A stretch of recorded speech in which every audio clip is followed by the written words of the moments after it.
we're going to talk a little bit about Reverend Vennberg and his participation in World War II. Finally, on Christmas Day, in an epic tank battle, the American 2nd Armored Division stopped the German 2nd Panzer Division in a confrontation on the farm fields surrounding Celise, Belgium. The 75th Infantry Division and other American forces joined in the counterattack. A few weeks after the battle ended, Winston Churchill summed it up in a speech before the House of Commons when he called it America's greatest victory of the war. We're fortunate today to have one of those folks who was part of one of the greatest victories of the American War, Reverend Vennberg. I remember our high school principal called us, all of the boys, into the auditorium, and he said, "Boys, from this day on, your life is changed forever." He said, "I don't want you to do anything drastic and enlist right away, but just get back to your books and do the best you can and wait till your government calls you up." You're 17 and you have a choice. You have a choice of whether to wait for the draft or enlist. It sounded like you decided to enlist. Why? So I could get out of the infantry. At that time, it was a point in the war, in 1943, when they needed an awful lot of manpower, specifically in combat. And I did not want to go in the infantry, and there was a program called the Army Specialized Training Program that you could join if you qualified for it, and you would then go to college. And as it turned out, I did go to college, the University of Maine, for one semester when I was 17. Then, having turned 18, I was to go into basic training, get infantry basic, and then return to college in uniform. And while I was in the basic training program, they closed the ASTP program and put us all in the infantry. So your plan worked very well. It worked well, yeah. It worked well for them, not for me. Into France. And France, what were your orders there? There we bivouacked for 3 days in freezing rain. It was just awful conditions there. And then early one morning, we rolled up our sleeping bags and our shelter halves, rolled them up in freezing. It was an awful procedure. Got into trucks and drove all the way across France and through Belgium and up to the border of Belgium and Germany. And there we debarked and bivouacked and then got settled down. My regiment was held in reserve, and the other 2 regiments were put up on line. About timeline, would have been December of 44? Oh, yes. Yeah. It was early December 44. Yeah. Did you get a sense of what your mission might be? Well, we had been assured that it would be a quiet place in the line, that we would get some experience in combat there, and that we would just sort of shape up and it would be a good thing for us. As it turned out, it was a very broad area that we had to cover. I think it was 27 miles across, with some gaps in the line of about 1,000 yards, some places that were not protected at all. Some of the information we got back from our patrols that went out told us that these were experienced troops that we were facing, and there were rumors also of a buildup that was taking place. But we discounted those reports, and then, as it turned out, our intelligence discounted those reports too, much to our surprise. When were you brought up to the front? It was on the first day of the battle. Okay. Yeah. The first idea that we had that anything was going wrong was an awful roar outside of the little house that we were housed in. It sounded like a motorcycle just outside our window, barking away. It was a V1 bomb that was going overhead. And then we felt that something was going on. And then we got all rounded up and into trucks and rolled on up to the front. Then. So this would have been December 16th? 16th, yep.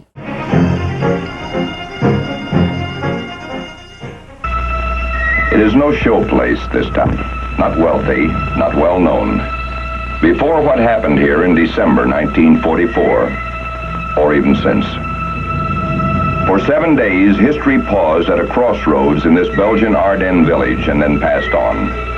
Unless we can call history the echoes that ring in the memories of the men who make it, as they did in the battle at Saint-Vith. 3 German armies would launch the massive counteroffensive to split the Allied forces and capture their best port of supply, Antwerp. What would end as the greatest pitched battle ever fought by American troops, the Battle of the Bulge, would burst without warning on a quiet sector on the 1st Army front. The veteran exhausted 28th and the 4th Divisions to the south, and by the newly arrived 106th, thinly spread at the center. Conditions were fairly miserable. It was intermittently raining and snowing. We were relieving the 2nd Infantry Division. We, as a brand new, young, inexperienced division, were being moved into their position to take up the defense of that particular sector. The seriousness of this situation finally became evident to 8th Corps later in the day, at which point they attached to us primarily the Combat Command B of the 9th Armored Division. Since the 7th Armored Division was to counterattack through Colonel Riggs' position to the east, General Hogue was instructed to attack to the southeast when his armor arrived. There, another regiment of the 106th was cut off. But the 7th Armored Division was headquartered some 60 miles away to the north in Holland. And there was little urgency in the cry for help that finally reached its commander, General Robert Hasbrouck. Since the Schnee Eifel is practically covered with trees, the terrain is extremely obscure. The young soldier hears fire from the right, from the left, behind him, and in front of him. Some people advance, others go back. There was quite some confusion, which facilitated our advance through the Schnee Eifel toward Schönberg.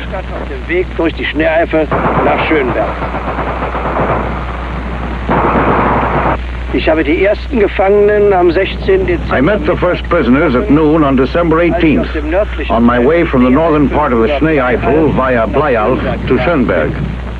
I must say they seemed rather confused. The questioning of young people confirmed that this was a division which apparently had been newly assembled, or at least contained a great number of men with no war experience. We could then, in the dawn's light, see that all of the roads leading into Saint-Vith were full of German troops concentrating on and going through Saint-Vith. We obviously could not counterattack. I attempted at that time to split them up into patrols so they could attempt to work their way back to the friendly lines, the U.S. lines. We started 2 of these patrols out and watched both of them captured. And shortly thereafter, I was captured with the remainder of the group. You lived it from December 16th through December 21st, 1944. As you were watching that, what memories came back? Well, those scenes of going through the woods at the top of that Schnee Eifel ridge, very familiar to me. It's exactly the way it was, and I was in the midst of that. The confusion that they spoke of was, yes, very real. It was there was so much confusion because we had lost contact with our artillery. We didn't have any armor, and our officers' commands, they were dispersed. So it was a very difficult time. And the first action that we saw, we confronted a group of Germans that had held a high position and of open ground there. And we captured a sniper and a machine gun crew, and we chased off a artillery battery that was firing point blank at us, and it's a horrible experience. When a shell lands on one side of you, and then lands on another side, you know pretty well where the next one is going to come. And it was a tough experience on open ground, no chance to dig in, and just slug it out with the enemy. And then after that, we made our way further to where there had been a terrific battle. There were burning vehicles there, some tanks and jeeps and trucks all over. We didn't see any bodies. They must have been taken away by that time, but we could see that there was a lot of violence that had taken place there. And then from there on, the next few days are so confused I can hardly remember them. But I do remember the last day. We tried to take the village of Schoenberg, which was mentioned on the... We were hoping to get Schoenberg and then push on to St. Vith and then to break out. And we found that at Schoenberg, an armored column of the Germans had already taken the place. And that was where we just were stopped dead, out of ammunition, or running low on ammunition, and we hadn't had any food for 4 days, and we had wounded lying on the ground, not able to dig in, and that's where it ended for us. I saw the surrender take place. The Germans put up a white flag first. And they came over to our side and talked to our officers, and our officers went over to their side then for a while, and then they came back and then told us that we had to surrender. And it was a bitter and a shameful experience to have to go through, to actually know that it was over for you. Well, for instance, I was carrying some codification devices and binoculars and things like that, and we were told to eject those things and bury them in foxholes too, and I did that. The small arms ammunition, no, we were just told to put our weapons down. And some of the guys did break their weapons and took the bolts out and so on, did their best, but there wasn't much point in it. Literally marching across lines. What was the morale like? What was the sense of, this was a temporary matter, or was this something that you didn't know what you were embarking on? Well, I think we were quite confident. We were quite confident that somehow we were going to get out of that mess. And I remember talking to our executive officer. He was a first lieutenant who had been in Africa, had gotten a Silver Star and a battlefield commission, and then returned to the States and joined us and went over with us. And it was that last day I said to him, "Lieutenant Miller, do you think we're going to get out of this?" And he said, "I never saw it as bad as this in all of Africa." You were injured. Yeah. Describe that. Well, it was there at Schoenberg, the last day, and I had made my way up to the firing line. We had formed a skirmish line with nothing but our rifles to fire. And I knew that somebody was supposed to charge across that open field and take those tanks, but it wasn't going to be me. And I think the others had the same idea too. We didn't get any command to move forward. I think our officers knew that this was it for us. Well, there was an armored car down on the road, and he was peppering us with exploding shells. I guess it was anti-aircraft or something like that, just raking us up and down the line. And his fire missed me one time going down, but coming back, one shell exploded right under my rifle barrel, and it knocked me out. I thought that I was dead. In the midst of all that sound and fury and everything, I did feel like a raindrop hitting the sleeve of my jacket, and it was a piece of shrapnel that went through.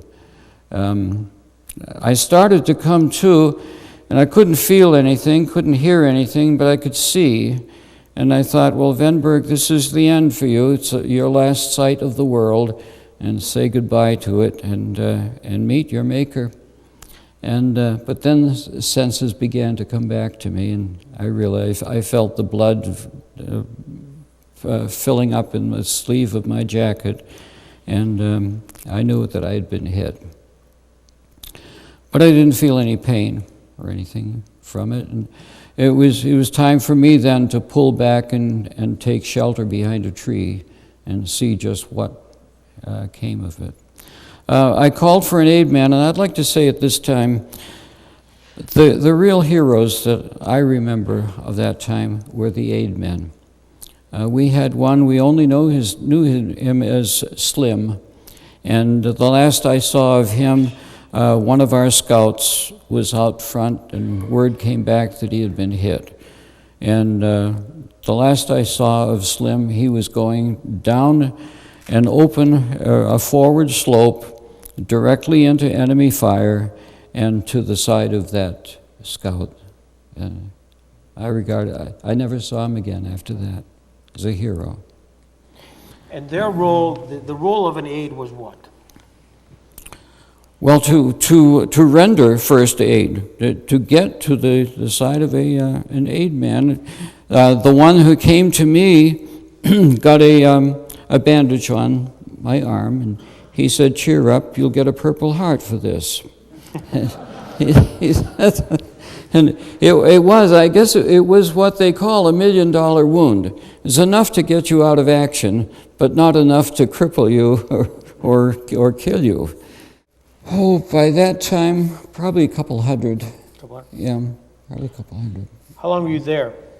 Schoenberg, I was there for 3 days. The Germans had a makeshift field hospital in a barn there in Schoenberg, and so I was taken there.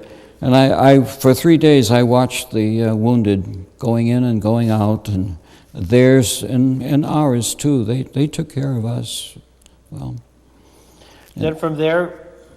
From there to the village of Prum, and there loaded onto boxcars.